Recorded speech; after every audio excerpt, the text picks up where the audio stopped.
What is good, my lovely people, and welcome to episode 53 of the weekly patch notes from your boys X to Skip. Starting with me, hello, your host, Thamziri, up in the cut. With me, I got Maxwell. What's good, homie? Yo. Pardon me, yo. Away, dog, away. And next up, we got Kojo. What's good, King? How you doing? I'm good, bro. Been jamming some Dauntless lately, and love this game. Miss it. But alright, and we're going to be giving you guys the weekly patch notes, everything that's been going on in the gaming world. If you like this type of content, please leave a like and subscribe and share it with your friends. And let's get us out there so that we can bring you guys more good shit. I've already passed the minutes thing anyway, so YouTube is yeah, they can sit with that. Anyways, hello. Do we have any admin before we get started from anyone? I have 2. Oh damn. Okay, go for it, bro. Maybe even 3. So first of all, Tommy, I want to ask you, how come you haven't gotten into the whole Helldivers thing since you are a PC Master Race person? Money, boy. Money. All expensive. Right. And then second thing is just to give an update on the videos I'm working on. They were supposed to have come out already, but I'm experiencing unforeseen circumstances. But the first video, do expect it to see it anytime soon, dropping anytime soon. That's the challenge video. Whereas the Child of Light playthrough, still playing that game, still enjoying it. I believe I am 80% done with the game. I'm probably towards the end, but I'm slowing down because I'm trying to 100% it. So that, I've even started working on the script and thinking about how I'm going to make that video. So that's quite a bit away. Who knows when that's going to come out. And the final thing I wanted to say is I just wanted to check this with you guys. Confirm Twitter comments have gotten worse. Yes. Back in the days, you'd see people fishing for clout in other people's tweets. But now, you open a tweet, you'll struggle to see anything relating to the tweet. It's like everybody is just hopping on a popular tweet just to siphon off other people liking their tweet so they can get some engagement. Where you'll see like somebody will talk about like, oh my goodness, somebody attacked a dog, here's a clip. And then under the thing, you'll see somebody put a clip of, I can't believe she said this, or some random ass thing that's not even relating. They're not even engaging inside the thread. They're not even engaging with what's going on. Have you guys seen any difference in terms of inside threads, how people are not engaging with the original tweets, or you still feel it's the same as before Musk's Twitter, before specifically the monetization? I was going to say, like, due to all the bots and shit, I'm pretty sure that's why that's probably happening. But it's getting worse by the day. That much I can definitely say, dog. Now there's ads and threads. It doesn't make sense. Bruh, like, Musk must sort out how exactly the monetization should work, because it feels like it's the Wild West. People see, I can make money. So they're just trying everything and anything they can to make that money. Like Musk, before introducing the concept of making money, they should have had a brainstorming session of, okay, we want to monetize this platform, but how exactly are we going to work the monetization? I feel like they rushed it because they wanted, it was during that period where people like, I'm leaving Twitter. Twitter's not the same anymore and all of that crap. So they wanted something to keep people still on the platform. And so they rushed this out. That's my belief of the situation. I bet. Kojo? Back when I used to go on Twitter and was actively engaging with my timeline and tweets. Tweets were bad, but I haven't checked my Twitter timeline in months, if not a year. 1, 2, even if I was to look at tweets, I don't look at comments because for many reasons, but like people are saying, like the comments are just, tweets themselves are just toxic and stupid, but comments can be even worse. And I just can't be bothered. The comment sections are the best. Like in any social media platform, Instagram, Twitter, Facebook, I hate those platforms, but I love the comment section. Yeah, well, but yeah, I don't know. To me, the comments have always been bad. So All right. So, like, does anyone have any else for admin? I don't have anything. Kojo? No. I bet. All right, moving on to the gaming news. So, Max, what's been going on, bud? All right.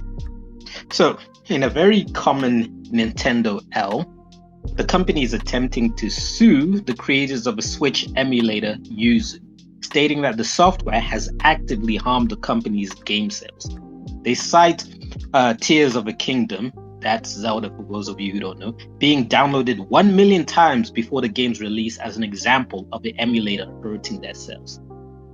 So regarding this, currently there is mixed thoughts whether Nintendo can win this case, where some people think it will lead nowhere. Other people think Nintendo will bury.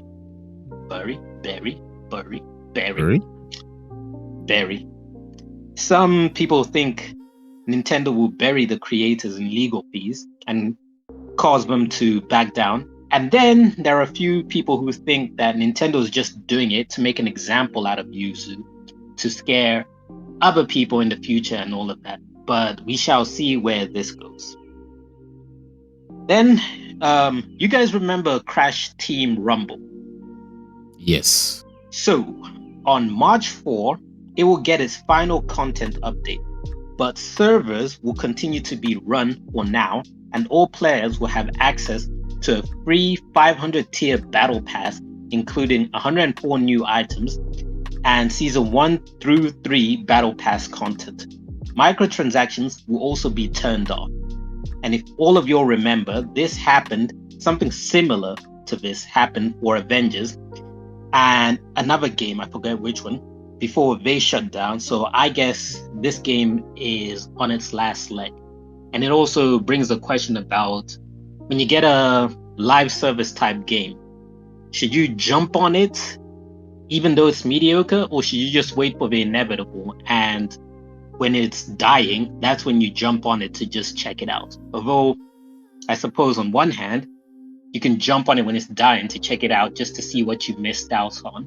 But on the other hand, I guess you could argue that you need to jump on it early to be able to play with other people. So whatever your priority is. Me personally, I'm not going to pay for such things, especially when you can see a disaster in the making. Anyway, that's my rambling. Then next, there seems to be a recent trend of developers breaking away from publishers and associated parent companies, which can only be a good thing for creativity, freedom, and control. Firstly, Saber Interactive, who are developers and publishers, and Gearbox are breaking away from the struggling Embracer Group. Embracer will reportedly receive $500 million for Saber to become privately owned under a group of investors, while Gearbox is in the latter stages of a sale. Secondly, Toys for Bob, developers of a Crash and Spyro remakes, are breaking away from Activision with the aim to work on a new IP as an indie studio, but maintain working ties with Microsoft and Activision. If there's ever a chance to work on Crash, Spyro, or another IP in the future, they've maintained that relationship. And hopefully we will see something like that. Otherwise, this event is part of a reason why support for Crash Team Rumble is ending, since Toys for Bob were the ones who developed that game, and now they're moving away. I don't have news, so I guess we can go to the gaming corner. What has been going on in the gaming sphere, bro? What's been released? First off, we have Brothers, a Tale of Two Sons remake, released on February 28th, 2024, on PlayStation 5, Xbox Series, and PC. Currently sitting at a 79 on Metacritic. We have Cook Serve Delicious next, released on Xbox Series and Xbox One, released on February 28th, 2024.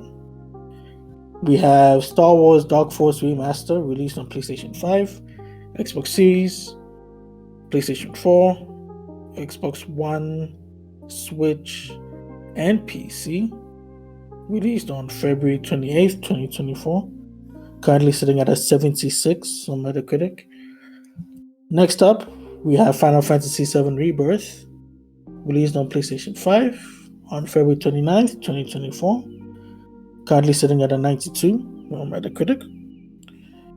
And last, we have a game called Euphoria The Saga 2, released on PlayStation 5, Xbox Series, Switch, and PC, released on March 1st, 2024. And that's it. Oh, yeah, bars. I don't have any game releases. Max, you know of any on your side? That's a negative. Oh, wait. All right. That brings us to the halfway section.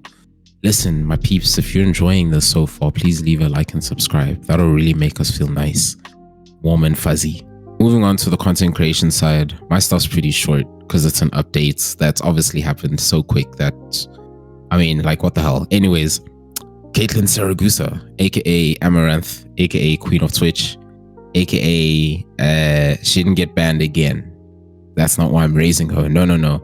She put out a X or a post, tweets, whatever, on X, formerly known as Twitter, where she showed a picture of her being unpartnered from Twitch. So she's like, I'm unpartnered from Twitch. I don't know why, lol, or whatever type shit. And then, now obviously, anyone seeing this would be like, what? Why would Twitch unpartner her? What is going on? The drama with Amouranth never ends. Oh, dear is me. Then you start seeing the comments on the post with people saying, nah, fam, she's still partnered. Like, they watching her live. They still looking at her channel. And it still has the partnership tick. So we don't know right now as it stands if she's just doing that to, you know, get clouds, drama, start some shit. Or, I don't know, maybe there was a graphical error on her side. Who knows? But either way, Amouranth, we see what you're doing, bro. Don't be dumb. Don't be stupid. And yeah, that's all I have for now. Wow, there's also a war with Abba and Preach agreeing with Asmongold that Hassan Abi and I forget who else were complaining that streaming is such a tiresome job versus, you know, what happens to people in corporate. But hey, why is that a war? It's a war because, you know, Hassan Abi talks, bro. He's got a big ass mouth. Yeah, but then I thought that's as simple as it is. He makes stupid statements. People point out how stupid his statements are, and then we move on with life. Nigga, him having a big mouth, though, is bringing other streamers also saying Abba and Preach and them are just assholes, and they're wrong. You know, all this. Other people are starting to say, I've always supported Asmongold, but now he just doesn't make sense. Like, I have not seen anything like that. I've literally only seen everybody clowning Hassan over what he said. That's all I've seen. Bro, go see the Twitter sphere. What would you call it now? The Exosphere. I still call it Twitter. X is just I'm glad we agreed, Doug. But yeah, that's all the news. What content news I have? Kojo? Nothing from me this week. Hey, away, Max? nada. Right.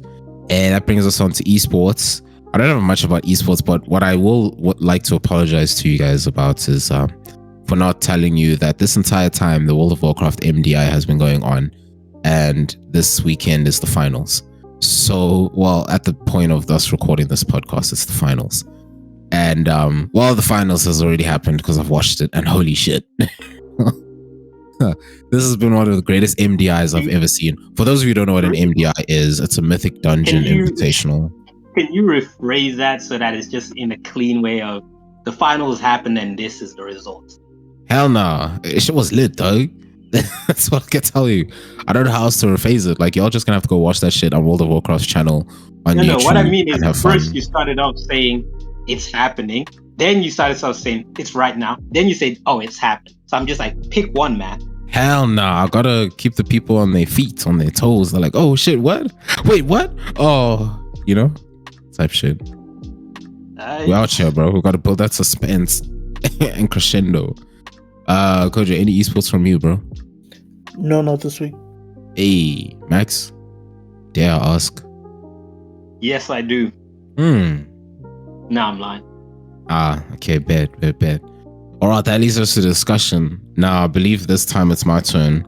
So I'm going to ask you guys a quick thing, which I wanted to make a whole podcast episode in itself. But just quick off the bat, why is it that, okay, first of all, let me ask you this, each of you, though I kind of already know the answers. Max, when you have character creation, do you create a male or female? Typically, I default to female. Like I would say, Oh, out of 10 times, 7 out of 10 times I'll do female. 3 out of those 10 I'll do male. Okay. Before I get on to the second question, Kojo, which do you pick? Female. Oh, fellas. Okay, question number 2. Why? Starting with Kojo.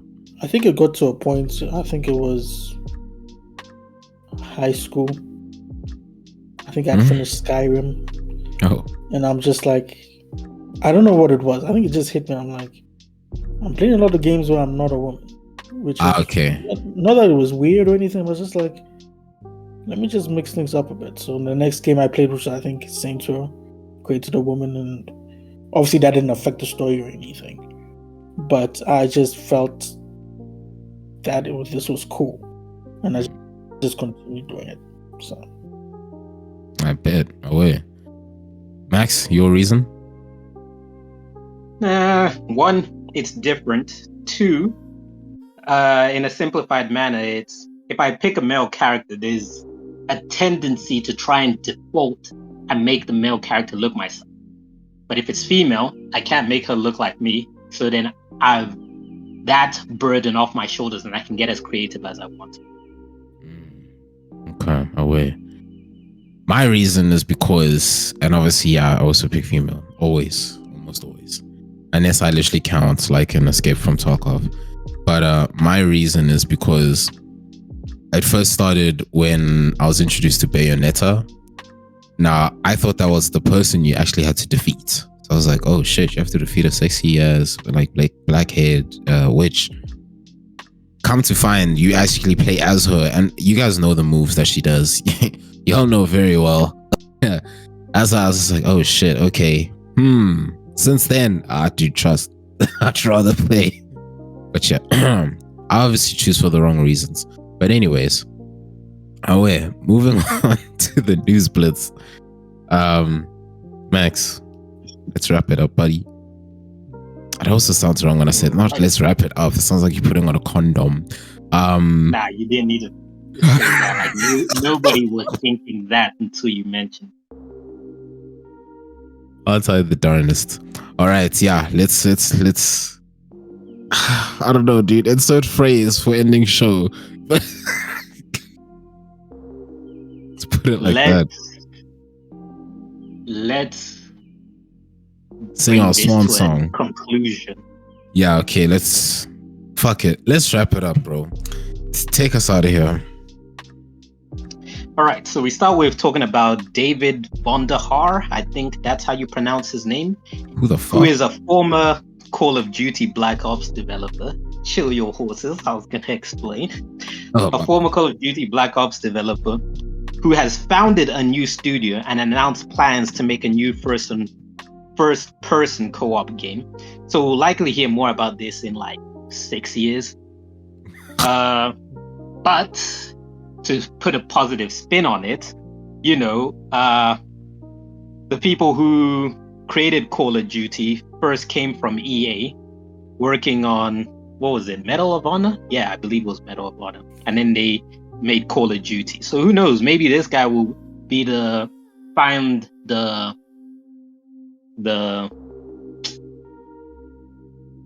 what the fuck? The studio. That's it. The studio that brings an end to Call of Duty's dominance.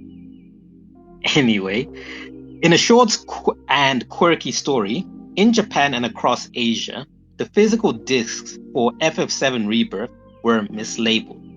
The game comes with 2 discs, 1 installation disc and 1 playable disc, but Square Enix accidentally had them swapped around,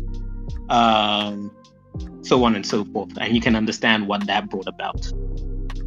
Then next, Remedy reacquired the full rights of a Control franchise from 505 Games for 17 million euros, so expect to see a sequel or more based in that universe. I am guessing that Alan Wake 2 money came in clutch for this. Then lastly, developers at Rocksteady are not happy, as in the near future they will be made to come into the offices 5 days a week to start wrapping up. Rockstar. My bad. Yeah, I don't know why I had Rockstar written and I said Rocksteady. My bad. They will be coming in to wrap up work on GTA 6. And honestly, if this is a temporary setup and after wrap up things return to whatever previous setup they had, I don't really think it's that big of a deal. And them bitching and complaining is, come on, guys. If it becomes the new norm, I still think they're being bitches about it. But at the same time, I understand being used to a setup, having an agreement, and then somebody negating that agreement doesn't sit well with you, especially if you have family or you live afar from the place. Which was the other company? Was it Ubisoft who did that to their employees? And there were some people who had relocated and that effed up everything for them. Yeah, that sounds like Ubisoft, yeah. I could be wrong.